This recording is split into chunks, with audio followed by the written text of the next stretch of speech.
Hazrat Khalifatul Masih V, may Allah be his helper, continued his series on the companions of the Holy Prophet Muhammad sallallahu alaihi wasallam during the Friday sermon. In one incident, he narrated a grand prophecy of the Holy Prophet Muhammad sallallahu alaihi wasallam. Mirza Bashir Ahmad صاحب نے سیر خاتم النبیین میں لکھا ہے حضرت صلی اللہ علیہ وسلم کے زمانے میں اس کی پیشگوئی آن وسلم کو اللہ تعالیٰ نے فرمائی تھی اللہ تعالیٰ کے علم سے.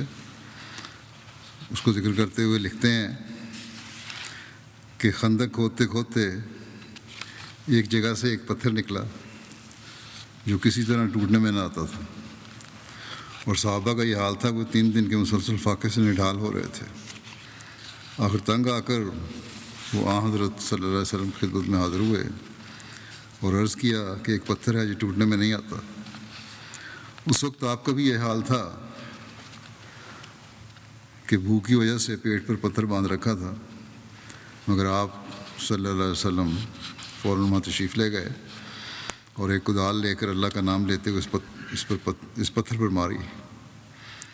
لوہے کے لگنے سے پتھر میں سے ایک شعلہ نکلا جس پر آپ نے زور کے ساتھ اللہ اکبر کہا اور فرمایا کہ مجھے مملکت شام کی کنجیاں دی گئی ہیں، اور خدا کی قسم اس وقت شام کے سرخ محلات میری آنکھوں کے سامنے ہیں. اس ضرب سے وہ پتھر کسی قدر شکستہ ہو گیا.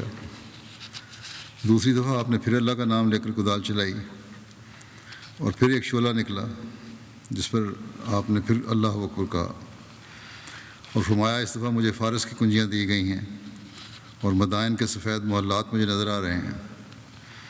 اس دفعہ پتھر کسی قدر زیادہ شکستہ ہو گیا. تیسری دفعہ آپ نے پھر کدال ماری جس کے نتیجے میں پھر ایک شعلہ نکلا اور آپ نے پھر اللہ اکبر کہا اور فرمایا اب مجھے یمن کی کنجیاں دی گئی ہیں، اور خدا کی قسم ثنا کے دروازے مجھے اس وقت دکھائے جا رہے ہیں. ایسا تنگی اور تکلیف کا وقت تھا کہ منافقین مدینہ نے ان وعدوں کو سن کر مسلمانوں پر پھپتیاں اڑائیں کہ گھر سے باہر قدم رکھنے کی طاقت نہیں ہے اور کیسر و کسرا کی مملکتوں کے خواب دیکھتے ہیں. مگر خدا کے علم میں یہ ساری نعمتیں مسلمانوں کے لیے مقدر ہو چکی تھی. چنانچہ یہ وعدے اپنے وقت پر، یعنی کچھ تو حضرت صلی اللہ علیہ وسلم کے آخری ایام میں اور زیادہ تر آپ کے خلفاء کے زمانے میں پورے ہو کر مسلمانوں کے لیے زیادہ ایمان اور اطمینان کا باعث ہوئے.